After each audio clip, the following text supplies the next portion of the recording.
bahwa sebenarnya ilmu bumi itu yang saya nikmati di Imperial College, yang saya nikmati di Nottingham, itu bermula dari Jawa, dari tanah Jawa, sehingga menjadi ilmu pengetahuan yang kita nikmati sekarang. Cuman kan narasinya kan semua ilmu pengetahuan itu dari Barat. Nah itulah makanya kita hidup dalam apa yang disebut mental kolonial tuh sebenarnya itu. Makanya ada istilah Sunda teh Islam, Islam teh Sunda. Islam yang masuk ke tanah Sunda lebih murni. Karena tanahnya tanah egaliter. Apakah kebudayaan Sunda itu musyrik misalnya? Well, kita bisa lihat di situ apakah betul yang dimaksud dengan menghormati sungai, gunung, itu artinya menyekutukan Tuhan atau menyembah. Menyekutukan atau menyembah Tuhan dengan entitas lain. Enggak, gitu loh. Nah, kepemimpinan Jawa Barat tuh saya lihat ada nyalinya, Mas. Nah, Pak KDM ada nyalinya kata KBM nih. Kata KBM, ada nyali. Perkara orang suka, enggak personalitas. Nggak ada manusia yang sempurna. Nyali itu penting. Oke, kita ngobrol di PR.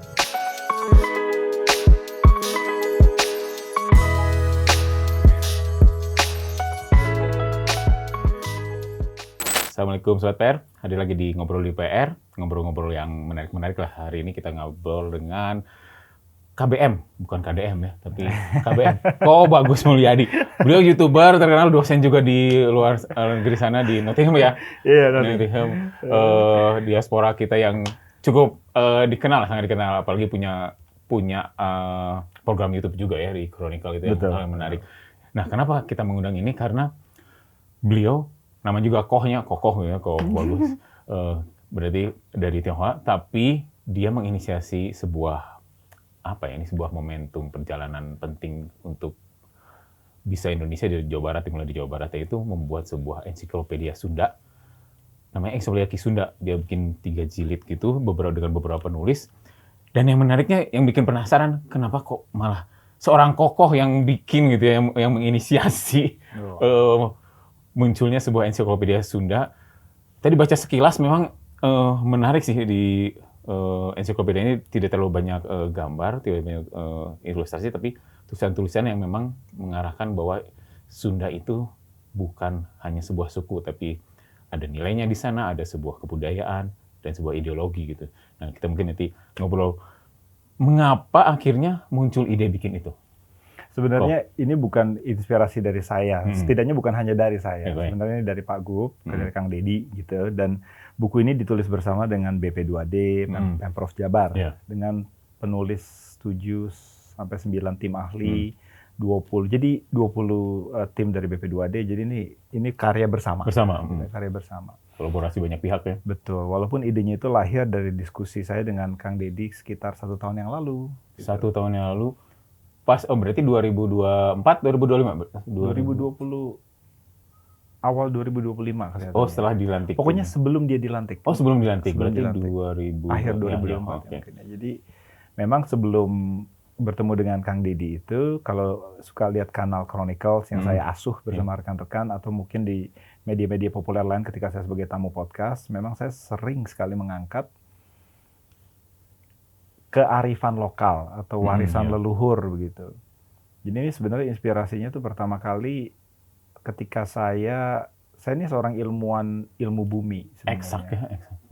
Ya kalau mau ditarik benang merah penelitiannya itu dari teknik mesin dulu di ITB, ya kan, terus ngambil mekanika mesin, teknik mesin ITB. S2-nya ke Taiwan itu ya? S2-nya ke Taiwan, ambil fisika gitu.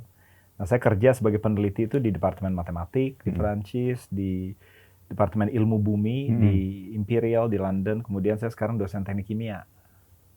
Bingung kan? Fisika, ngajar matematik, dosen teknik kimia. Wah, sangat berwarna ya. Betul. Dan berarti full eksak aja itu ya?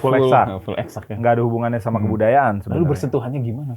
Saya tuh lagi jalan di Imperial, di Royal School of Mines. Itu Imperial College, kalau mungkin yang belum tahu, itu mungkin salah satu dari 3 besar institusi di bidang ilmu bumi ya, selain Stanford dan Cambridge begitu. Dari situ ada banyak sampel batu-batuan, diambil dari well bore atau dari geothermal well, dari berbagai macam sudut dunia gitu, termasuk dari Indonesia. Saya mulai berpikir gitu bahwa banyak sekali pengetahuan di bidang geologi, di bidang saya pada waktu itu, yang sebenarnya itu bermula dari Nusantara. Lalu saya gali-gali literaturnya, dan saya temukan bahwa memang betul bahwa sejarahnya, sayangnya di Indonesia itu nggak punya yang namanya Departemen History of Science, atau sejarah sains. Gitu emang ya? Di negara ini biasanya ada? Inggris itu? Ada. Jadi dia mempelajari history of science. Maksudnya sains itu nggak tiba-tiba jatuh dari langit, tumbuh dari pohon gitu ya. Bahwa ada asal mulanya perjalanan cara pikir orang sampai membentuk sains seperti yang kita tahu, termasuk geologi. Oke. Tapi dulu itu orang geologi pasti tahu ini. Orang itu memaknai bumi itu nggak seperti sekarang, yaitu sebagai manifestasi dari interaksi lempeng tektonik gitu, bergesekan keluar magma. Dulu itu orang memaknai bumi layaknya jeruk atau apel yang mengerut karena lama gitu ya. Makin tua makin kering gitu ya. Dan ketika dia kehilangan berat atau massa, dia nyembur. Nah, gunung berapi itu kayak begitu gitu. Nah, saya temukan singkat cerita sejak abad ke-18 19 ketika Herr Kamerlingh dan teman-temannya itu pergi ke Nusantara, dan ini ada buktinya ya, 7.000-an kira-kira. Tahun berapa itu berarti? Abad ke-18 sampai ke-20. Jadi 1800, 1700, 800. Zaman-zaman itu yang menurut VOC dan lainnya gitu. Ya, berbarengan dengan Belanda.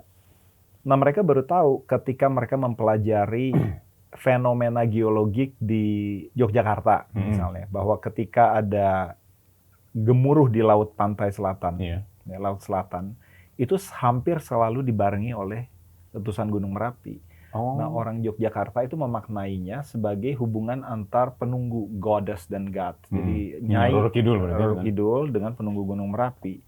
Nah, barulah terbersit ide bahwa ada hubungan antara lempeng tektonik. Itu tuh sebenarnya. Itu sebenarnya. Kan nggak pernah dengar narasi kayak gini kan.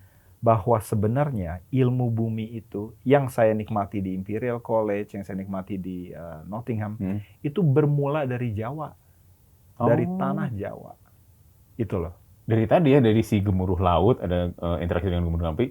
Jadi dipersonifikasikannya jadi Nyi Roro Kidul dan penunggu itu ya. Orang banyak menyangka bahwa ilmu pengetahuan yang kita kenal seperti sekarang, metodologinya Mas ya, meneliti batu-batuan itu dengan dimasukin ke dalam X-ray CT scanner, di dalam laboratorium, itu tuh umurnya belum lama. Mungkin bisa ditarik ke Francis Bacon. Itu baru abad ke-18-19 gitu ya. Orang Jawa itu sudah tahu seismologi, jadi mengetahui kapan ada pergerakan tektonik gitu ya. Karena di situs-situs yang ada intense geological manifestation itu ada sesajen. Itu ada maknanya berarti ya, sesajen itu? Iya, ada maknanya. Pada waktu itu kan fenomena itu dipersonifikasi sebagai ada penunggunya. Nah, kalau tanpa itu, para naturalis dari Inggris dan Belanda, bahkan dari Jerman, itu nggak akan bisa ngambil data. Tangannya dituntun oleh para ritualis ini gitu loh.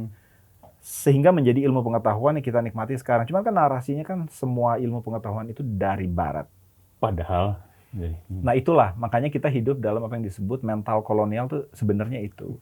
Bukan berarti badan kita nunduk terus gitu, bukan begitu, tapi cara pandang kita bergantung. Jadi yang dari barat itu yang benar. Orang Indonesia emang takdirnya bukan mikir, kerja gitu. Kerja aja, nggak usah mikir gitu. Nah, ini adalah salah satu proyek pertama dengan Gubernur Jawa Barat, Pemprov Jabar, untuk membalikkan narasi itu. Bahwa arsitektur, jurisprudensi, geologi, tekstil, seni perang bahkan, itu tuh orang Sunda kuno sudah paham. Bukan hanya jago bikin es apa gitu, cendol, doger, atau makanan. No. Kita tahu caranya berpikir.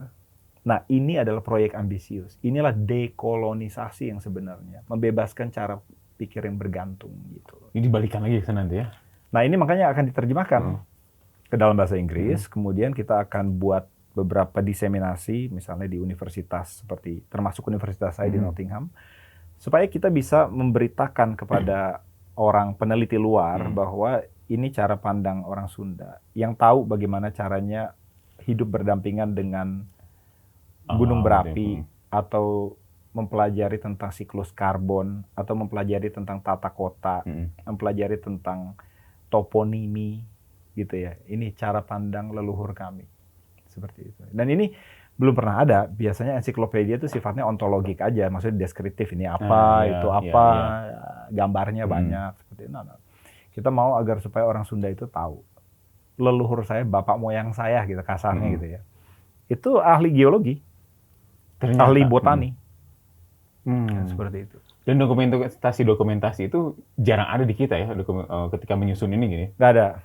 Masuk akal juga sih sebenarnya. Kalau kita lihat di dalam sudut-sudut universitas, planologi, hukum, itu semuanya teorinya itu ngambil dari Barat. Psikologi, gitu ya.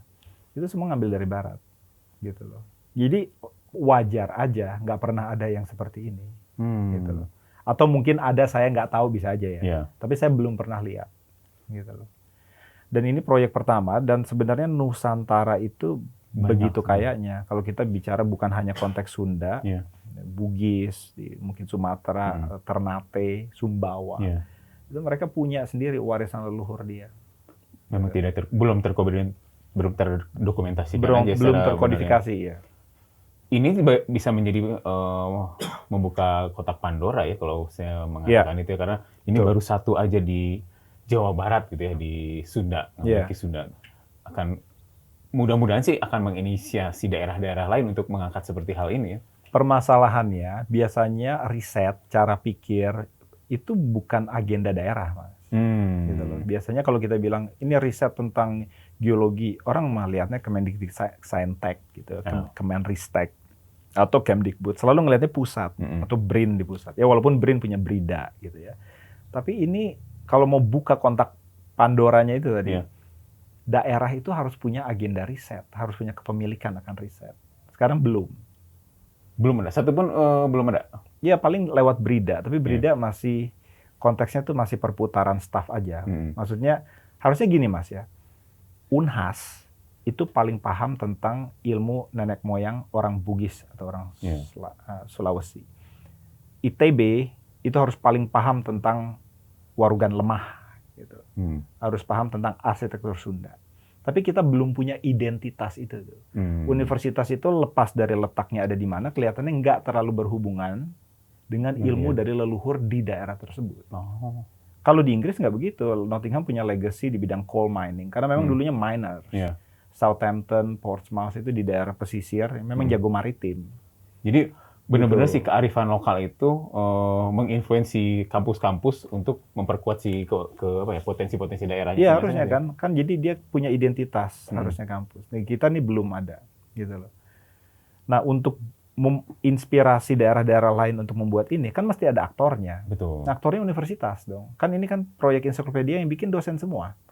Dari ITB, UI, Nottingham, Monash University di Jakarta juga ngikut. Gitu.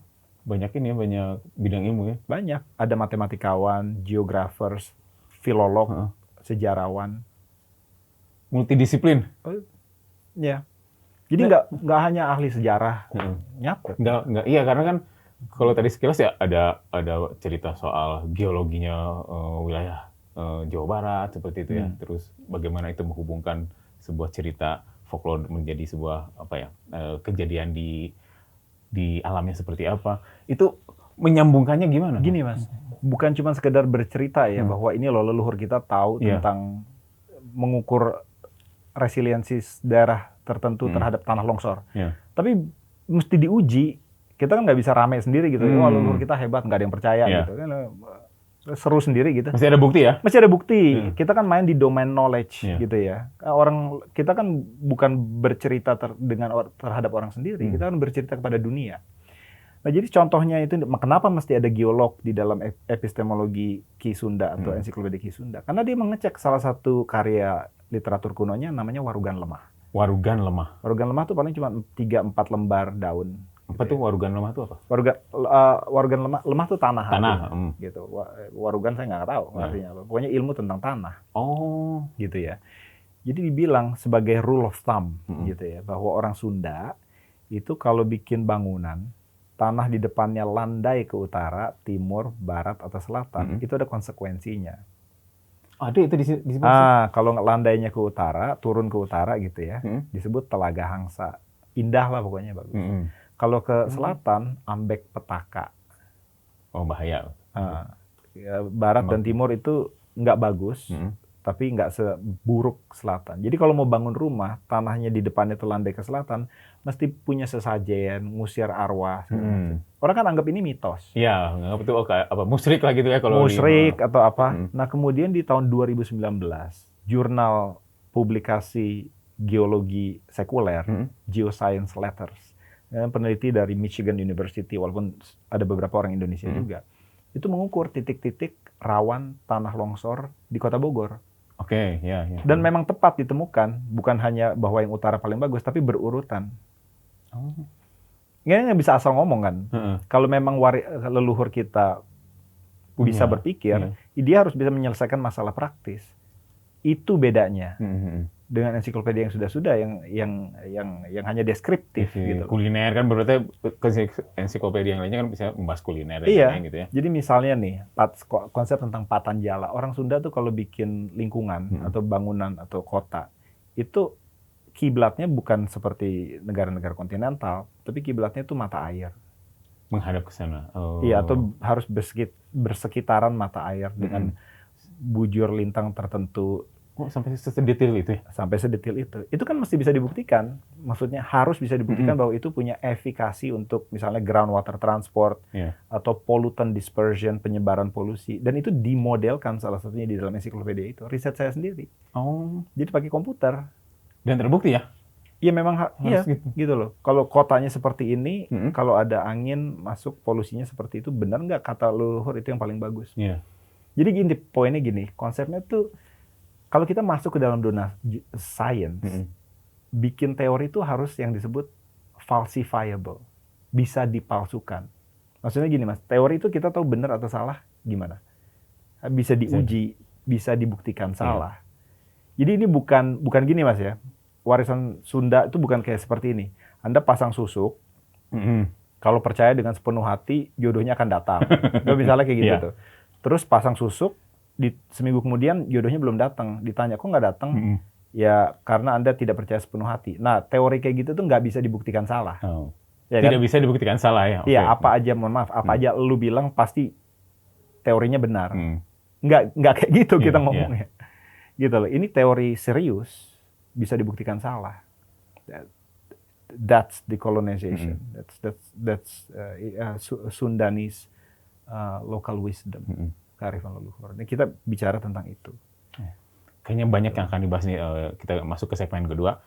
Apa aja sih local wisdom yang ditemukan oleh tim penyusun ya? Ternyata ini memang tadi salah satu contohnya kayak warugan lemah tadi, terus bangunan menghadap ke utara dan lain-lain. Mungkin ada hal-hal lain yang bisa dibahas kembali nanti di segmen kedua. Kayaknya akan menarik nih teman-teman. Kenapa harus tebal bukunya? Memang banyak bahannya gitu. Jadi ini dibagi 3 jilid. Dibagi 3 jilid itu sebenarnya ada sebabnya. Jilid pertama itu bicara tentang spiritualitas gitu loh, jilid pertama itu bicara tentang alam. Alam, oke. Warugan lemah itu di jilid pertama tuh, Tatar Sunda, sungai, gunung, laut gitu loh. Maksudnya gini Mas. Komposisi formasi batu-batuan di tanah Sunda, andesitik, basaltik di daerah gunung berapi. Itu terbentuknya seperti apa? Itu dibahas di situ. Pokoknya tentang alam. Nah, jilid kedua itu fokus ke spiritualitas, gitu ya. Tentang manusianya. Bagaimana agama Islam itu masuk ke Sunda. Jadi agama kuno orang Sunda itu seperti apa? Sang Hyang Siksa Kandang Karsian, proto jurisprudensi itu ada di situ. Saya kasih contoh, misalnya gini loh polemiknya. Kita ini kan dijajah oleh Belanda. Belanda itu hukumnya kita adopsi menjadi KUHP. Iya, yang baru diubah. Tahun ini baru diberlakukan ya undang-undang baru, tapi masih banyak ini. Iya. Nah, Belanda itu ngambil hukum dari Prancis karena adiknya Napoleon itu jadi raja di Belanda, di The Netherlands ketika perang Napoleon gitu ya. Jadi Belanda itu mengambil inspirasi hukum dari Prancis, kemudian ditranslasi ke bahasa Indonesia. Nah, hukum Prancis beda sama hukum di Inggris, itu namanya hukum positif gitu loh. Artinya hukum tidak harus moral. Hukum adalah apa yang ditulis, diposit oleh manusia. Beda sama di Inggris. Di Inggris hukum harus moral. Itu 2 mazhab hukum yang berbeda. Nah, singkat cerita, di dalam hukum positif tradisionalnya, itu yang tertulis, yang paling atas, kastanya gitu loh, sebagai bukti pengadilan. Walaupun nggak sesederhana itu ya, saya nggak mau ngomong di tataran level jurisprudensi seperti itu, atau formalistic legal system. Tapi karena hukum yang diposit oleh manusia, dia harus punya respect terhadap apa yang tertulis gitu. Karena manusia bisa berbohong dan hukum tidak harus moral kan. Gitu loh. Nah, kita mengadopsi itu dan lihat banyak masalah. Kenapa orang adat ketika bersengketa dengan pemerintah selalu kalah? Karena dari 700 bahasa yang ada di Indonesia, bukan semuanya punya landasan tertulis. Kebanyakan bahkan itu bahasa lisan. Kalau dia bersengketa dalam framework hukum positif yang makin lama makin formalistik begitu ya, dia kalah terus. Gitu loh. Dia mana punya bukti kepemilikan secara tanah dari nenek moyang dia. Kan tanah adat gitu ya, turun-turun. Iya. Dia pasti kalah terus gitu kan. Nah, itulah masalahnya. Kenapa? Karena hukum yang kita translasi dari barat nggak cocok dengan tanah filosofis sini. Beberapa kebudayaan. Nah, ternyata di bab kedua gitu ya, tentang spiritualitas di Sanghyang Siksa Kandang Karsian, itu ditemukan. Sanghyang Siksa Kandang Karsian? Sanghyang Siksa Kandang Karsian. Itu apa itu? Kitab. Siksa kandang tuh artinya tuh aturan buat masyarakat yang paling rendah. Siksa dapur. Siksa tuh ajaran, bukan disiksa ya. Gitu ya. Siksa kandang itu buat masyarakat yang paling rendah. Jadi aturan. Lebih bahasanya tuh jangan ini, jangan itu, jangan ono, jangan ini gitu. Siksa dapur itu buat lebih di atas lagi, kaum yang lebih terpelajar. Siksa guru itu buat dosen gitu loh, buat pertapa. Jadi itu semacam kanonnya orang Sunda, kayak kitabnya gitu. Nah, itu tuh punya 7 layer sistem jurisprudensi, sistem hukum Sunda zaman kuno. Dari acara paling bawah, adigama, prasasti gitu yang tertulis, satsama sampai paling atas tuh pengadilan verbal, bicara. Jadi orang Sunda itu mengatasi masalah itu nggak sembarangan, Mas. Lihat prasasti, prasasti bisa digugurkan oleh konvensi publik, bisa oleh guru-guru, baru pengadilan verbal. Prosesnya panjang ya, berjenjang ya, nggak sembarangan. Nggak, sok silakan ayo bercanda. Nggak begitu. Orang Sunda mikirnya sophisticated, tercerahkan sebenarnya. Tapi kan kita nggak pernah lihat hukum Indonesia tuh berinvestasi kepada hukum adat. Nggak pernah kita lihat hukum dari Indonesia. Paling hukum progresif, Profesor Sacipto di Undip. Tapi nggak pernah ada revolusi di bidang hukum. Masalahnya begini, orang Belanda punya hukum positif, dia punya software untuk menjalankan hardware itu. Karena masyarakatnya skeptis. Kita pakai hukum Belanda, tapi yang pakai bukan orang Belanda.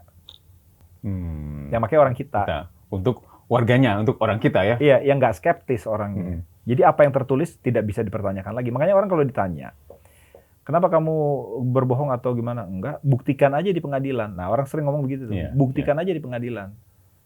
Gitu. Malah jadi alat gitu ya? Jadi alat, gitu loh.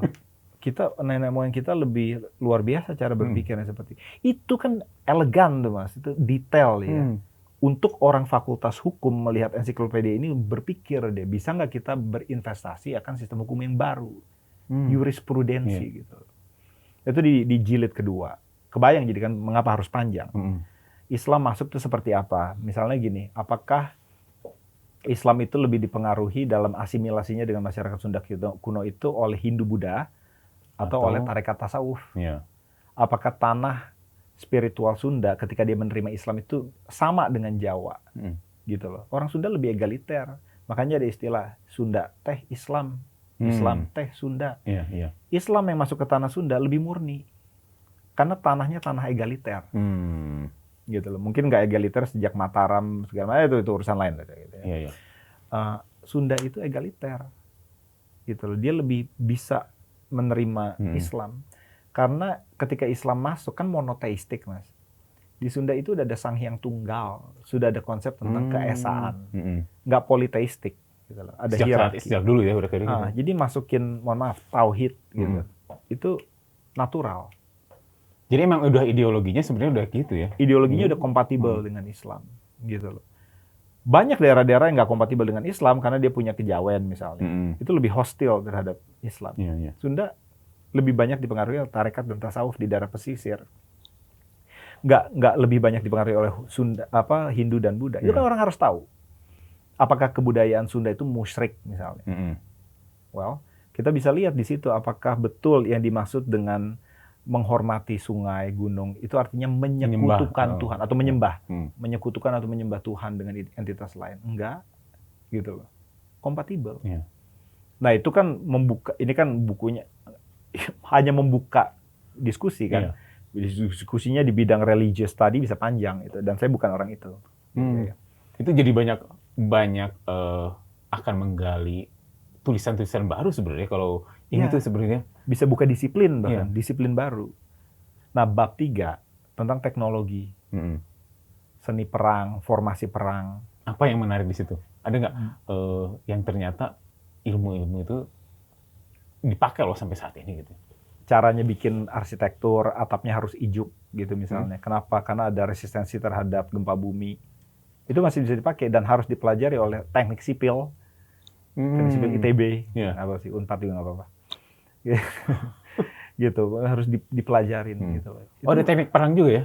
Teknik perang, formasi perang yang bagus seperti apa, formasi gagak, formasi apa. Gitu. Itu sebenarnya bisa dipelajari di Unhan. Menjadi salah satu ini ya. Iya. Kayak gitu. Itu tapi belum, ya nggak tahu gimana dong. Belum. Gitu loh. Dan sumber-sumber primernya itu masih banyak yang kita belum punya. Bujangga Manik misalnya. Cerita tentang perjalanan seorang bangsawan Sunda dari Jawa ke Bali. Dalam prosesnya menamai 450 tumbuhan, tanaman. Itu taksonomi kan sebenarnya kan. Ada etik segala macam. Mirip-mirip sama cerita Sun Gokong pergi ke barat. Sebenarnya. Cuman ini ke timur. Ini ke timur ya, dari barat ke timur. Nggak tahu ya.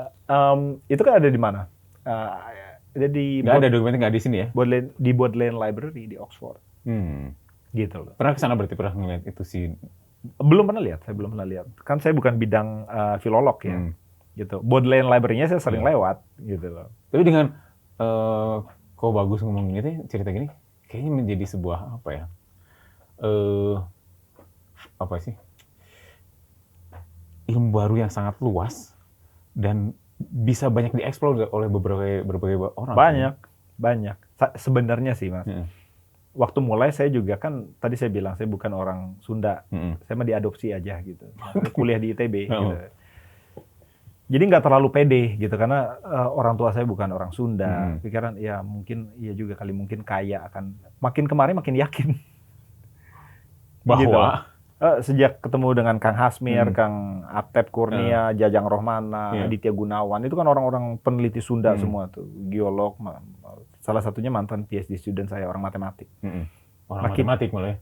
Ada orang matematik ya, bekas mahasiswa PhD saya, sekarang dosen matematik di ITB. Luar biasa gitu. Jadi kayak tadi Mas bilang, kotak Pandora terbuka. Nah, cuman mindset-nya harus dirubah sedikit. Tadi saya bilang sedikit bahwa Indonesia tuh nggak punya departemen history of science. Dan kemudian dalam lingkup universitas, orang tuh masih belum nyaman dengan yang disebut interdisipliner. Seorang filolog, ya dalam departemen sejarah. Padahal seorang filolog harus ngerti dengan teknik. Kalau nggak gimana dia menguji barang-barang teknik purbakala. Nggak ngerti teknik. Dia harus bisa bahasa lain. Nah, kita belum paham bahwa itu penting gitu ya. Iya, orang mesin ya udah ngurusin karburator gitu. Orang elektro ngurusin ini, orang itu agak bingung dia ngelihat. Makanya orang banyak tanya, ngapain sih bagus gitu. Makanya juga yang eksak banget akhirnya bisa anclum terus mendalami hal ini gitu. Iya, nggak ada hubungannya kan. Kan lu bukan ahli sejarah gitu. Well, emangnya dulu ahli sejarah, orang belajar sejarah kan departemen sejarah kan nggak dari purbakala ada. Dulu ahli sejarah kan engineer, filosof. Terus dibuat temuan-temuannya dibuat dalam sebuah tulisan, akhirnya menjadi itu ya. Iya. Orang dulu itu nggak dipimpin oleh jurusan. Orang dulu itu dipimpin oleh pertanyaan. Leonardo da Vinci. Dia itu engineer juga, biologis juga, filsuf juga, seniman juga, gambar. Tapi bukan berarti dia dari jurusan 4 itu waktu kuliah. Iya. Dia cuma dibimbing oleh satu pertanyaan, dia sangat tertarik akan tubuh manusia. Tubuh manusia. Akhirnya dia harus jadi seniman, engineer, dan lain sebagainya. Nah, harusnya tuh universitas berpikir seperti itu, baru dia bisa membuka warisan leluhur dia. Karena orang Sunda kuno nggak memanggil dirinya anak mesin, anak elektro. Tidak mengkotak-kotakan diri ya. Yang pembuat warugan lemah itu nggak memanggil dirinya geologis, gitu loh. Tapi dia melakukan empirical study, pasti, maksudnya data-datanya dia punya. Cuman nggak dalam journal paper seperti sekarang. Itu loh. Nah, sistem pendidikan kita itu kan juga, sekali lagi, warisan dari sistem universitas dari zaman modernitas, kan, gitu. Universitas kan liberal arts itu kan dari barat, gitu loh. Atau mungkin dari Maroko yang tertua Alves, yang pasti bukan dari Indonesia. Gitu. Nah, itulah yang membuat kita tuh harus melihat ini dan harus terus-terus di boost gitu ya, dikasih paham gitu bahwa ini hanya permulaan. Orang Bugis punya kitab Lagaligo 1,5 kali lipat lebih panjang dari Mahabharata. 1,5. Ya. Isinya apa? Perjalanan Saweri Gading, bab ayahnya dari Lagaligo. Pokoknya hero-nya orang Luwu Bugis. Gitu ya. Jadi intinya ada kosmologi di situ, ada etik, ada puisi, ada figur hero, archetypal hero. Dan salah satu mungkin yang berrelevansi dengan masalah kita pada hari ini adalah masalah perubahan iklim. Perubahan iklim itu orang mau tahu hubungan kita secara antropologi dengan alam itu apa. Apakah tiran, alam itu dianggap sebagai binatang buas, atau manusia sebagai kanker dan alam itu sebagai perawan yang suci. Itu kan antropolog kan ngomongnya begitu kan. Nah, Lagaligo itu sudah bilang bahwa manusia itu adalah mikrokosmos dari alam semesta. Mikrokosmos. Gini ya, kalau boleh secara singkat, filosofi itu Barat itu kira-kira dibagi menjadi 3 babak. Satu premodernitas, modernitas, postmodernitas. Semuanya itu turunan dari pemaknaan orang Barat terhadap apa itu manusia. POV-nya dari mereka ya? POV-nya gitu. Jadi di dalam zaman premodernitas itu manusia adalah makhluk yang berdosa. Jadi sistem ekonominya apa? Ya semuanya ngikutin gereja. Sistem kepemerintahannya apa? Semua ngikutin gereja. Tujuan hidup manusia apa? Mendekatkan diri pada Tuhan, karena dia berdosa. Sistem semuanya lahir dari apa itu manusia secara ontologis. Di zaman modernitas, manusia bukan lagi manusia yang berdosa, tapi manusia adalah kaset kosong. Bisa bisa diprogram gitu, dia lahir tanpa dosa. Makanya kapitalisme lahir dari situ, dari semangat individualisme, humanisme, ya kan. Di zaman postmodernitas, singkat cerita, manusia itu adalah objek kolektif.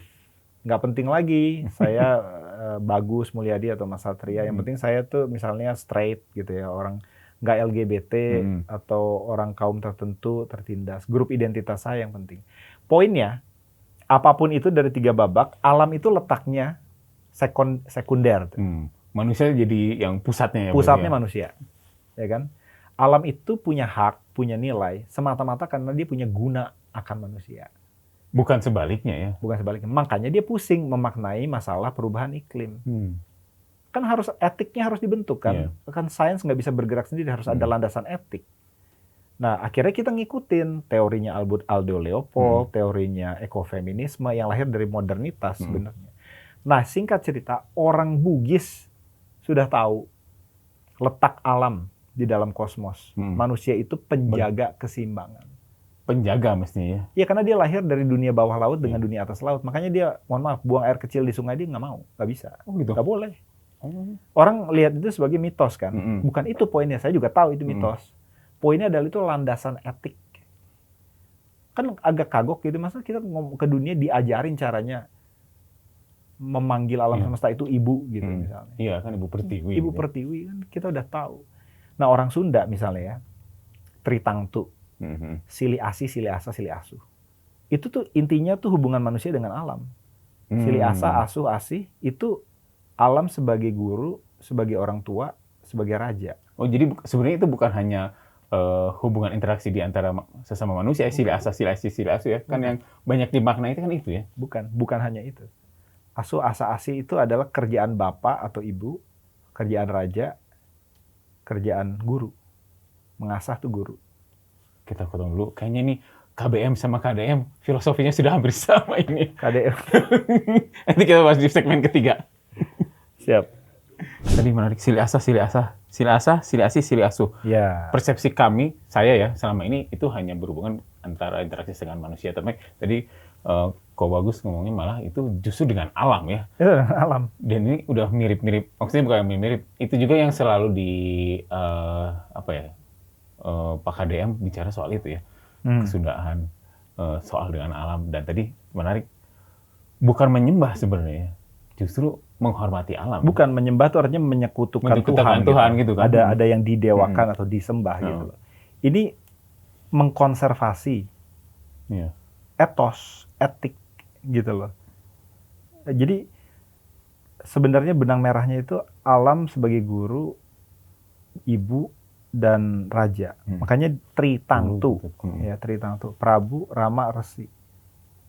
Prabu ya raja, Rama pebisnis gitu, sebagai orang tua sebenarnya. Resi sebagai guru, gitu. Tritangtu itu ya sili asa, sili asu, sili asi, gitu loh.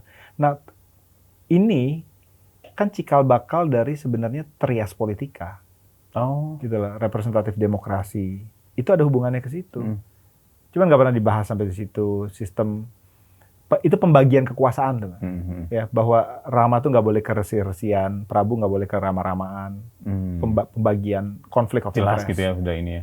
Makanya punya sistem pemerintahan asalnya dari mana sih? Nggak orang tiba-tiba bertapa, jadi demokrasi gitu, ada DPR, ada ini, enggak, itu dari pergulatan sejarah dia. Misalnya di Inggris, partai konservatif itu dari mana sih asalnya? Partai labor, buruh itu dari mana sih? Itu dari sejarah dia, revolusi industri, gitu loh. Bahwa ketika ada penemuan mesin uap, orang terbagi menjadi dua kelas, yang bisa mengkapitalisasi itu karena dia punya modal, sama orang miskin yang akhirnya jadi buruh. Nah itu tuh betul-betul mengkarakterisasi psikologi orang Inggris, sampai jadi partai politik. Sampai jadi parliamentary system.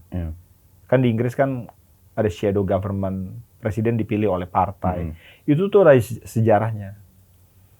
Nah ini seharusnya menjadi semacam political science atau governance science dari orang Sunda. Pemerintahan itu sebenarnya seharusnya seperti apa? Tritangtu itu, gitu loh. Di kitab Bugis juga udah ada konsep tentang parliamentary demokrasi. Gitu. Ada juga? Ada parliamentary demokrasi.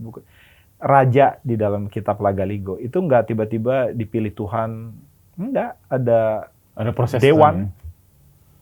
Ada dewan dari pemimpin adat segala macam. Montesquieu itu tahun berapa? Di Perancis bikin trias politika. Itu abad modern. Kita udah tahu sekitar 500 tahun sebelum itu. Iya. Nah ini loh maksudnya ya. Jadi semacam tanpa ada kebanggaan dan respect akan leluhur kita yang menganggapnya juga manusia yang tercerahkan. Kita kalau ditanya leluhur orang Cina itu siapa? Lao Tzu, Confucius. Apapun itu dia hebat, umurnya udah tua 5.000 tahun. Tanya orang India juga begitu. Leluhur kami menciptakan angka 0 dan matematik sebelum orang Arab. Arabic numeral itu dari kami katanya. Gitu. Orang Rusia juga berpikir begitu. Jangan sampai orang Sunda ditanya leluhurnya siapa? Nggak tahu. Kabayan. Nah itu makanya gitu. Kan personifikasi orang Sunda sekarang suka herenya. Dianggap segitu, tidak yang serius. Padahal kalau ngelihat ini jadi merubah semua stigma itu sebenarnya. Ya orang Sunda bercanda, ramah, itu karena dia egaliter. Bukan berarti karena dia bodoh. Gitu loh. Justru canda, ketertawaan itu adalah signatur dari kecerdasan sebenarnya. Orang itu melawan rasisme gimana sih caranya? Bercanda. Ngelihat Sri Mulat selalu ada arketipal tuh, orang Jawa, orang Sunda, ada koko biasanya pelit gitu. Saya bisa ngomong, Mas, gak boleh ngomong. Gitu ya. Atau apa, orang Kabayan tuh seperti apa, ya mungkin agak malas tapi banyak akal. Dia bercanda. Itu antibodi kita akan rasisme tuh sebenarnya. Bingung kan, Mas, orang punya negara, sukunya begitu banyak. Bisa berdiri dalam payung politik yang sama, relatively speaking, walaupun ada sedikit pecah. Itu aneh loh. Nah itulah. Itu jadi blessing-nya mungkin ya. iya, sili asu, sili asa, sili asih itu perlu dimaknai bukan hanya sekedar kita harus mengasah, mengasuh. It's a deeper epistemology. It's deep. Dari buku ini, dari perjalanan menulis ini, yang paling sulit itu apa? Yang paling sulit sebenarnya dua hal, menemukan yang mumpuni untuk menulis. Nah ini saya perlu tegaskan lagi, ini bukan karya saya sendiri, Mas. Yeah. Ini karya banyak orang. Dari peneliti di BP2D, di Pemprov Jabar, penulis dari atau staf ahli dari Monash University, ITB, UI. Banyak multidisiplin tadi ya. Nah itu kayaknya ini momentum interdisipliner tadi ya sebenarnya. Ya, ini karya bersama. Prosesnya hampir 1 tahun, gitu loh. Nah ini sulitnya nomor satu menemukan tim yang seperti itu. Nah kami bersyukur ada perangkat birokratik yang memungkinkan proyek ini terjadi. Jarang soalnya ini bisa dibuat dalam kerangka birokratik yang riweh sebenarnya. Tapi dimungkinkan karena kerja keras dari para birokrat juga yang mau mengakomodasi kesulitan ini. Kan nggak semacam pengadaan. Gitu kan. Bikin buku ini kan proyek riset. Gitu loh. Nah nomor 2, punya pemimpin yang punya appetite. Appetite itu maksudnya apa tuh? Punya kemauan untuk mendanai ini atau mengendorse pendanaan ini, gitu loh. Dan banyak daerah-daerah lain yang nggak seberuntung orang Sunda, ya kan? Nggak dianggap musyrik gimana? Iya. Selesai, gitu loh. Nah itulah tantangannya, saya sih sebenarnya kerjaan utama saya bukan ini. Saya mah dosen di Inggris, gitu loh. Jadi saya nggak bisa bekerja sendiri, harus bertumpu pada kolega-kolega ini yang namanya harus disebutkan. Kang Adit, filolog, Jajang Rohmana dan lain-lain, bisa dilihat. Nah intinya ini tuh harus free access. Berarti gratis. Digratiskan ini ya? Harus gratis. Gitu loh. Terlalu berharga untuk dibikin mahal harganya. Dan harusnya anak SMP, SD, SMA itu diekspos walaupun bahasanya kompleks gitu ya. Harus bisa diterjemahkan dalam satu layer bahasa yang lebih sederhana. Gitu. Harus masuk dalam kurikulum. Tapi ini nggak hanya kurikulum Jawa Barat ya, sebenarnya ini masih masuk kurikulum nasional nggak? Ya harusnya. Tapi kan kita bicara tentang birokratik proses. Yang punya wewenang akan SD, SMA, SMP siapa? Gitu loh. Kalau memang orang Yogyakarta punya appetite untuk bikin hal yang serupa, saya rasa dia punya budaya yang kaya juga. Gitu. Bahkan kalau kita lihat dari literatur di Perpusnas, paling banyak literatur Jawa sebenarnya. Sunda jarang? Bukan jarang, tapi lebih banyak Jawa. Gitu loh. Jawa literaturnya lebih banyak. Karena mungkin di Sunda lebih pada budaya bertutur mungkin dulu ya tuh. Kan Nusantara itu yang punya aksara kuno cuma 4. Bali, Melayu, Sunda, Jawa. Cuma 4. Gitu aja. Kalau dia nggak punya literatur kuno, aksara kuno, literatur kunonya dari mana? Iya. Kalau di Melayu kan di Kepulauan Riau tuh ada Gurindam 12 tuh Raja Ali di Bali kuno. Gitu kan. Kenapa Bali mirip-mirip sama Sunda? Bujangga Manik jalan dari Sunda ke Bali. Itu kayak perlu dipelajari. Bali mirip Sunda berarti ya? Ada kemiripan. Ada kemiripan. Karena di situ ya. Karena kan di sini juga udah kayak ke Bali-Balian. Padahal sebenarnya si Bali yang baru mirip Sunda ya. Ya saya nggak tahu mana duluan. Ya tapi yang pasti ada hubungannya. Nah kalau kita nggak belajar tentang Bujangga Manik mana tahu. Gitu loh. Ada bekas kunjungan di sini. Kayak misalnya nih Prasasti Sangguran. Di mana itu? Di Skotlandia. Prasasti Sangguran? Prasasti Sangguran tuh batu perdikan. Batu perdikan tuh artinya batu yang ditaruh di dalam kota ketika sang raja itu membebaskan pajak dari kota tersebut. Kan orang merayakan kan pajaknya boleh diambil lagi. Gitu loh. Jadi batu perdikan. Itu kan dianggap sebagai ya cuman batu jalan aja. Itu di mana Pak Prasasti Sangguran itu? Maksudnya di sekitaran kota Batu. Oh, dulunya. Malang sana. Gitu ya, Malang gitu. Di Desa Sangguran namanya. Cuman sekarang Desa Sangguran di mana nggak tahu kan. Nah, batunya itu dibawa sama Sir Thomas Raffles. Ya, Thomas Raffles itu anak buahnya Lord Minto namanya, yang ditugaskan Inggris untuk ke India dan ke Indonesia. Dua batu, Sangguran sama Pucangan. Sangguran dibawa ke Scotland, Pucangan dibawa ke India. Sangguran itu batunya, prasastinya itu sekarang jadi Ya itu hiasan taman. Di sana tuh di Di Scotland? sana, di resortnya Lord Minto. di Hujan-hujanan, resortnya panas kepanasan gitu loh. Nah kita mau memulangkan itu, tapi nggak tahu narasi di baliknya. Jadi memulangkan itu kenapa? Ya karena gitu kan barang nasional kita, sejarah. Tapi cerita itu nggak ada ya? Kenapa butuh batu sangguran? Karena kita mau mempelajari di dalam dunia antroposen, di mana alam itu mulai dipengaruhi oleh kegiatan manusia, CO2-nya, temperaturnya. Kita mau tahu hubungan manusia dengan alam itu apa? Apakah perpindahan kekuasaan kerajaan dari Jawa Tengah ke Jawa Timur itu dipengaruhi oleh Gunung Merapi? Taunya dari mana? Bisa nyambung ke sana? Ya kan di situ ada nama-namanya, Raja Wawa, Empu Sindok, segala macam. Nah, yang mempelajari filolognya mesti ngerti geografi, geologi. Nggak semata-mata soal sejarahnya, tapi nggak semata-mata hafal soal bahasanya, tapi runutan kejadian alamnya juga di sana. Perpindahan kekuasaan Jawa Tengah ke Jawa Timur itu karena gunung berapi atau enggak? Gimana kita taunya? Ya dilihat dari rekornya kan. Mana rekornya? Ya di Scotland. Gitu loh. Nah kalau kita nggak punya narasinya itu, kita terkunci dalam retorika nasionalisme yang semu gitu loh. Kan barang gue, balikin dong. Terus kalau dibalikin mau diapain? Kalau nggak dipelajari, hanya sebagai hiasan lagi disimpan di museum kan untuk apa makanya ya? yang batu pucangan di India rusak gitu.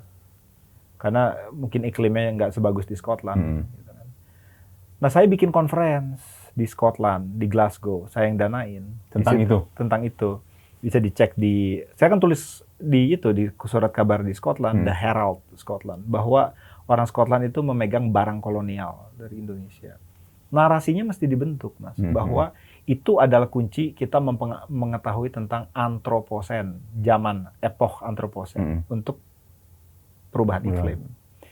Gitu loh. Kita kumpulin Dr. Adam Bobet, Jara Sastrawan, itu semua tuh peneliti dari Australian National University, Glasgow University, dari Amerika, Peter Carey. Itu kita kumpulin, kita expose, tapi expose-nya elegan. Expose-nya tuh ini ilmu kuncinya. Bukan untuk saling menyalahkan ya. Bukannya untuk merebut ini, itu ngambil barang ini gitu. Kita expose ini loh ilmunya. Belum tentu dibalikin juga bagusan di sini.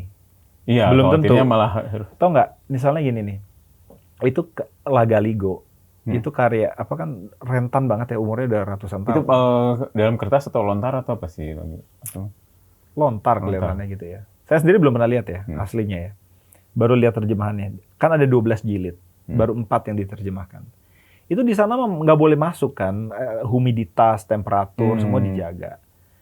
Karya kita yang nggak setua itu bahkan di Indonesia, masih banyak yang bisa dipegang-pegang. Harusnya nggak boleh ya kalau gitu. Ya nggak tahu nilainya apa gitu loh. Dengar kan museum waktu itu berapa tahun yang lalu kebakaran. Iya betul. Gitu loh. Nah hal-hal kayak gitulah, jadi malah bikin khawatir ya. Bikin kompleks gitu loh. Iya barang kita dibalikin atau enggak, bisa ngerawatnya atau enggak. Bisa ngerawat atau enggak kan tergantung dananya berapa. Dananya berapa tergantung berapa penting itu. Iya. Tergantung pimpinannya menganggap itu penting atau enggak. Itu penting atau enggak. Nah, cuman masalah-masalah kayak gini tuh sering masuk ke ranah politis. Perdebatan agama, musik, kedaerahan, pusing itu. Sampai kita bisa menghormati ilmu pengetahuan itu, kita nggak akan punya respect. Akan kenapa itu penting? Gitu. Nggak akan bisa kita keluar dari post-colonial mindset bergantung kepada orang luar kalau kita nggak punya kebanggaan. Nggak bisa kan tiba-tiba hari ini kita bilang, yuk narasi kita besok Indonesia laboratorium dunia. Ih seru sendiri gitu. Kalau nggak ada. Mana gitunya gitu? Iya dari Mantong gitu kan. Ini ada sejarah. Gini loh Mas, orang biologi mungkin tahu ada yang disebut epigenetics. Itu DNA, rangkaian DNA. Intinya begini, trauma sosial. Ada literatur, karya scientific literatur yang bilang bahwa trauma sosial itu bisa diteruskan dari ibu ke anak. Lewat epigen. Lewat DNA-nya. Kita dijajah berapa tahun? Gitu ya. Katanya sih 350 tahun, itu masih debatable ya. Belum selesai ditulis buku. Lagi buku soal itu. Anyway, gini loh, orang Aceh nggak merasakan penjajahan seperti orang Sunda, seperti orang Jawa. Dia beda-beda. Orang Aceh bahkan dia merasa dijajah sama pemerintah pusat, mana tahu. Gitu kan? Bukan sama Belanda. Orang Sunda, jadi saya nggak tahu ya. Tapi intinya, kalau memang pukul rata 350 tahun itu kita dijajah, Kita kalau punya anak paling umur 20. 350 tahun itu bapaknya saya. Itu 7 generasi. Baru 5 kali tuh. Bisa 20 generasi. Selalu berpikir bahwa, mohon maaf, lu sepinter apapun, sekompeten apapun, kalau warna kulitnya salah, nggak bakal bisa jadi apa-apa. Nerusin nggak tuh ke anak? Iya. Nerusin pasti. Terpatri,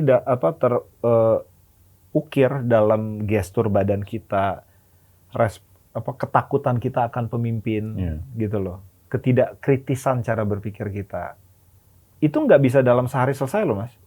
Tiba-tiba besok, yuk, langsung berubah. Postkolonial yuk, biar enak aja lu. Karena nempel di itu, di DNA. Nempel, gitu loh.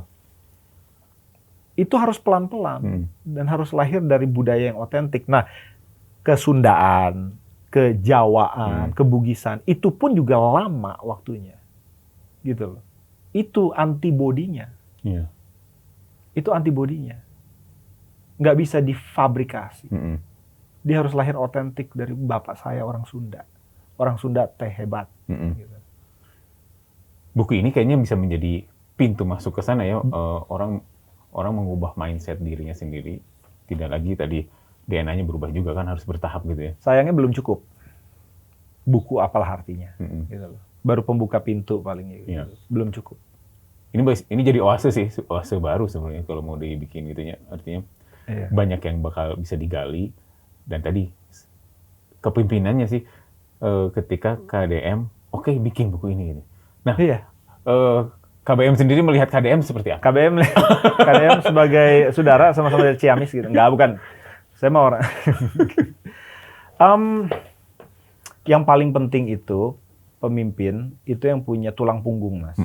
Ya, berani. Ada nyali epistemiknya, gitu loh. Nggak ngikutin orang, didorong oleh nilai.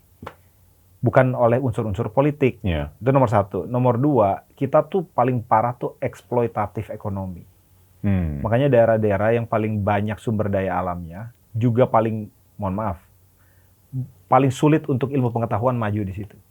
Paling banyak sumber daya, paling sulit? Iya. Karena mungkin zona nyaman mungkin ya, atau... Ya kalau ditanya orang Belitung, mau nambang timah atau mau jadi dokter di universitas. Insentifnya hilang karena eksploitasi ekonomi itu. Bukan karena dia dikutuk dalam arti harfiah, bukan. Semasa masih diizinkan untuk mengambil. Ya mendingan gue jadi penambang timah, ilegal ataupun legal. Nah, timahnya habis. Anaknya bodoh. Bapaknya giginya rusak. Alamnya rusak. Mengamalin lagi ya. Tapi kalau pada waktu timahnya banyak ditanya, mau terus nggak? Ya terus. Sayangnya, demokrasi itu hanya sebagus sistem pendidikan yang mendukungnya. Kalau orang nggak ngerti pentingnya sekolah, atau duit asalnya dari mana, nggak bisa nyatak seenak perut gitu. Siapapun yang menjanjikan subsidi pasti dipilih kan? Iya, betul. Ya nggak semuanya dikasih gratis, siapa yang nggak mau? Makanan maksudnya ya? Iya, padahal ngambilnya dari duit dia juga, gitu kan? Gitu loh. Apapun yang populis itu, demokrasi itu nggak jatuh dari langit. Gitu loh. Itu butuh open society untuk menyokongnya. Open society itu respect terhadap institusi yang membentuk ilmu pengetahuan. Dan institusi yang membentuk ilmu pengetahuan itu nggak bisa diimpor dari Cambridge, Imperial, Nottingham. Bikin aja ada asisten profesor, associate. Namanya aja profesor, padahal di dalamnya militer. Gitu loh. Di dalamnya jenderal, brigjen. Makanya dipelonco orang. Mana boleh universitas melonco? Botakin kan saya dulu. Coba dibotakin? Botakin, kelihatan umurnya. Botakin, kenapa? Itu kan militer. Di universitas kan harusnya analytical thinking, supaya bisa membedah epistemologi kayak begini. Universitas ada asalnya. Dulunya biara, monasteri. Di Alves, di Maroko. Di Bologna, di Italia. Ada landasan etiknya. Gitu loh. Orang nggak paham itu. Ya, tiba-tiba, yuk modernitas, yuk ilmu pengetahuan, yuk. Ada asalnya. Nah, ini epistemologi ini asalnya.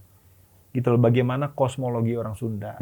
Itu turunannya bisa jadi arkeologi, bisa jadi toponimi, bisa jadi geografi, ilmu tekstil, ada dasarnya. Gitu loh. Ini studi yang sangat panjang di sesi berikutnya. Mungkin.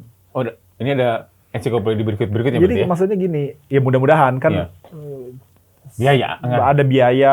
Saya juga nggak punya expertise untuk membedah daerah-daerah lain gitu. Saya juga belajar.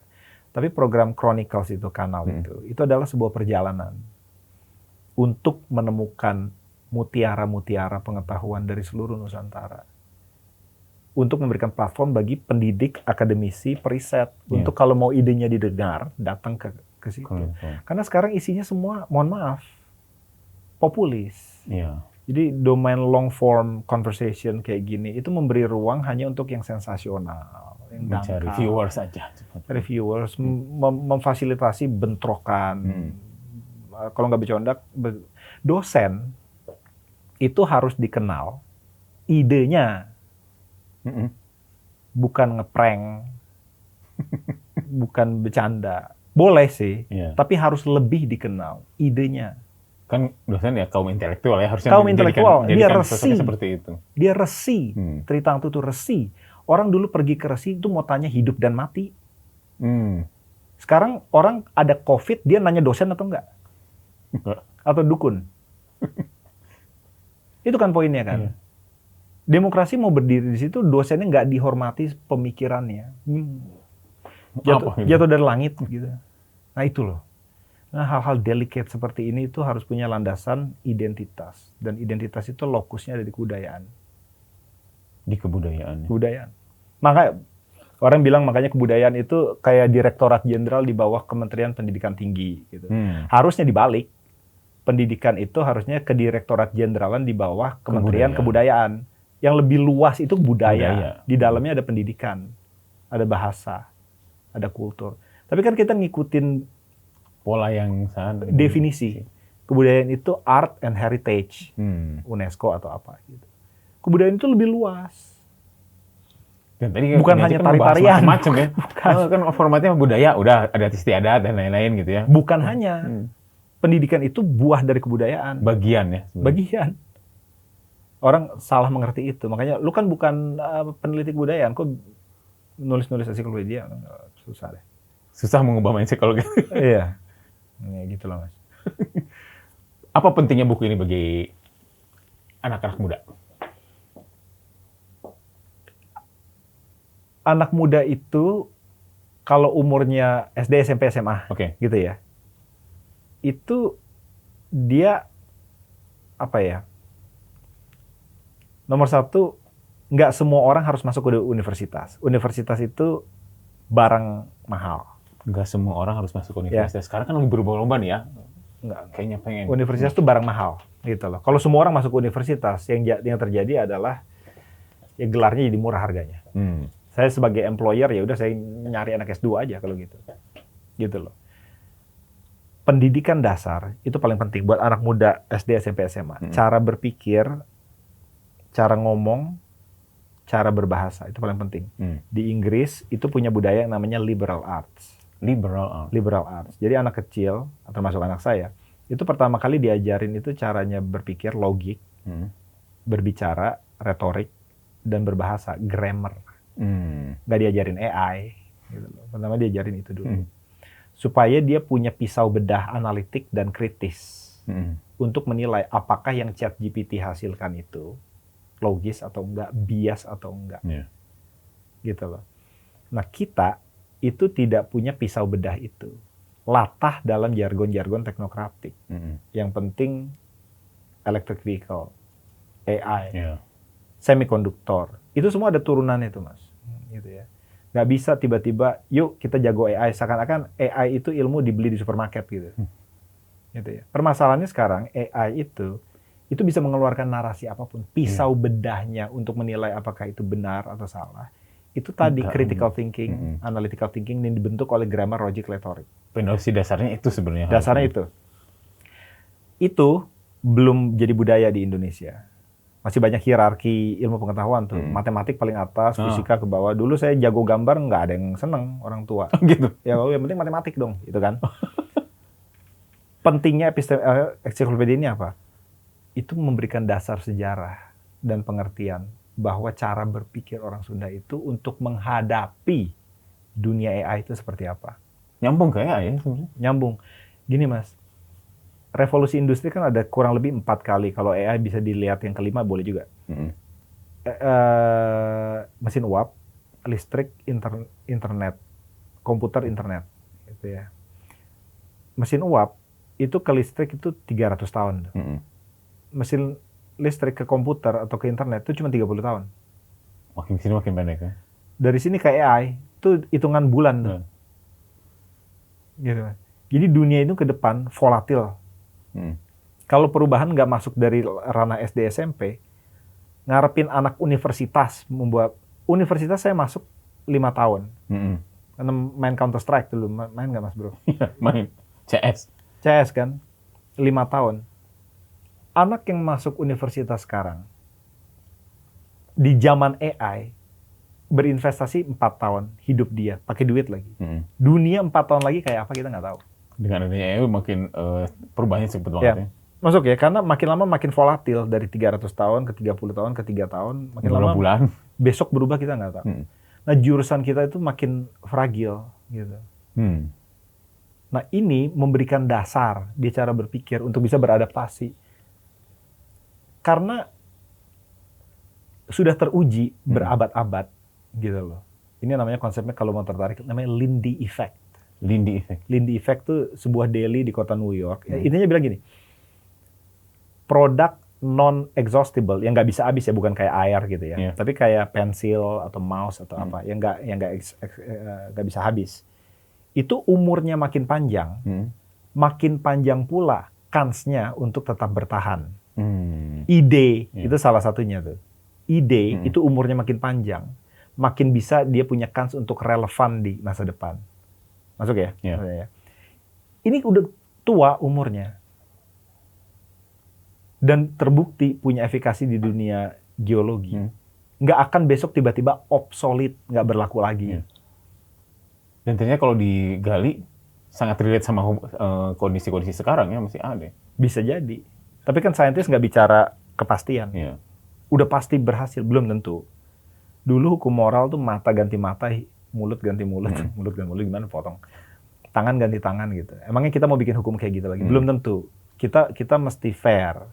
Sains itu walaupun warisan dari Barat, juga punya kegunaan. Gitu loh. Kita mesti menguji terus. Gitu, dan ini proyek yang sangat panjang. Ini masih banyak, akan keluar lagi buku-buku yang lain. Ini nanti akan diterjemahkan ke bahasa Inggris, rencananya gitu ya? Iya dong, masa kita ngomong sama orang sendiri terus. Ya orang sana harus tahu kan? Iya. Berarti akan ada sebuah aktivasi di Inggris sana untuk membahas ini ya? Iya. Ya mudah-mudahan orang sana mau mendengar kan. Tapi kan itu fungsinya diaspora, orang kayak saya. Dan ada 30 sampai 35 orang dengan posisi akademik permanen dan lebih senior gitu. Nah, dia harus bisa mempengaruhi universitasnya di sana supaya mau memberikan platform bagi. Makanya dosen Indonesia tuh harus didukung yang ada di luar negeri itu, supaya dia bisa jadi ambasador, dia bisa membawa institusinya untuk memberikan ruang bagi diseminasi hal-hal seperti ini. Jadi tetap ada kepedulian juga di Indonesia ya di sana untuk membawa nama Indonesia juga di sana gitu ya. Kayaknya kita nggak ada tuh kayak gitu. Maksudnya gini, Cina tuh gimana caranya? Dia bikin Confucius Institute. Pertamanya ngajarin bahasa, lama-lama kebudayaan, lama-lama hard science, ekonomi Cina, apalah gitu. British Council, Inggris. Punya di Indonesia di mana-mana. Jerman punya Goethe Institute. Perancis punya, dulu saya kerja di Perancis, Alliance Française. Gitu. Nggak ada Indonesia apa. Garuda Institute, nggak ada. Tuh, Pak Prabowo harusnya ada ya? Harusnya ada. Harusnya ada ya? Harusnya kita tuh nasionalisme itu nyerang keluar. Mohon maaf kata-katanya kasar, nyerang keluar, jangan nyerang ke dalam. Gitu loh. Wah, lu nggak berbahasa Indonesia gitu. Jangan ngurusin yang itu gitu. Ngajarin orang Inggris bahasa Indonesia. Wah, LPDP buat orang gitu. LPDP tuh mesti berpikir ke depan tuh, gua gimana caranya membiayai orang Inggris untuk balik belajar tentang epistemologi Sunda di sini. Kasian ya, dia nggak tahu. Warugan lemah, kasian ya orang. Padahal dulu dibawa dari sini yang membawa ke sana ya. Iya, agak nyali gitu loh. Nah, kepemimpinan Jawa Barat tuh saya lihat ada nyalinya, Mas. Nah, Pak KDM ada nyalinya, kata KBM nih. Kata KBM ada nyali. Perkara orang suka, enggak personalitas. Enggak ada manusia yang sempurna. Nyali itu penting. Dan nyalinya berdasar ya, dia apalagi ada sisi-sisi Ya. sosok Ki Sunda mungkin juga. kalau Yang pasti ngeliat. nyali nggak bisa dibuat-buat. Hmm. Saya mau tiba-tiba bangun, saya berani ya gitu. Itu mah tumbuh dari lama ya. Gitu. Yang nilai bukan saya, yang nilai orang Sunda. Gitu loh. Nah, kita butuh pemimpin-pemimpin seperti itu. Oh, damn. Ya, Yang mungkin ada ada apa tuh? KBM ya. KR apa sih? Oke, terakhir mungkin ada yang mau disampaikan ke teman-teman di Sobat PR. Ini program yang panjang. Ya, baru mulai. Baru mulai. Dan proyek dekolonisasi seperti ini belum pernah didukung secara besar-besaran, belum menjadi mazhab pemikiran. Indonesia tuh harus punya semacam metrik, Mas. Metrik pembangunan daerahnya itu sesuai dengan biokultural richness-nya nggak, kebudayaan dia. Jangan sampai daerah yang kaya budayanya malah paling miskin. Gitu loh. Suku-suku di Papua misalnya, paling kaya budayanya atau paling kaya biodiversitasnya, biokulturalnya, justru paling miskin. Malah terbanjirkan di dalam negerinya dia sendiri. Step kedua, kita harus bikin semacam indeks. Karena orang kalau di ranking itu sensitif, Mas. Ya, lu lebih cakep dari lu gitu. Wah, aja nggak enak gitu kan. Padahal itu sebenarnya sebagai evaluasi ya. Iya, itu nggak enak kan, diri. gitu kan. Nah, kita harus bikin metrik yang bahkan kasar nih mainnya, nge-ranking gitu loh. Kebudayaan mana, biokultural mana yang sudah dimanifestasikan dalam level kebijakan. Belum pernah ada tuh level ranking nasional seperti itu. Nah, ini nggak bisa dibentuk dalam semalam. Kalau misalnya, praktisnya begini, kalau orang Sumatera Utara bilang, wah kita secara bukan eksploitasi, pemanfaatan kebudayaan dan biokultural, biodiversitas kita itu masih kalah sama orang Bugis. Ada ada insentif dan ada cara, ada pathway untuk dia lebih baik. Ilmuwan itu mainnya harusnya di ranah seperti ini. Dia bikin metrik yang nggak bisa dibeli sama duit. Akuntabel. Bukannya masuk ke dalam zona-zona populis, nyebut nama, nyebut event. Gitu, ngebelain si Anu, ngebelain si ini. Nggak boleh. Bercanda. Ilmuwan, saintis, itu bikin metriknya. Bikin ranah epistemiknya. Harusnya seperti itu. Nah, ini nggak bisa kerja sendirian. Bertarung di tataran intelektual mestinya. Harus bertarung di tataran intelektual. Terima kasih nih KBM atas waktunya. Mudah-mudahan sukses dengan buku-buku berikutnya, termasuk dengan timnya ya. Ini sangat membuka Pandora box Nusantara sebenarnya. Mudah-mudahan si Ensiklopedia Ki Sunda ini membuka Pandora box Nusantara, kebudayaan-kebudayaan yang sangat kuat dengan ketinggian ilmunya gitu ya. Amin. Amin. Terima kasih. Mantap, terima kasih. Sama-sama. Thank you for having me.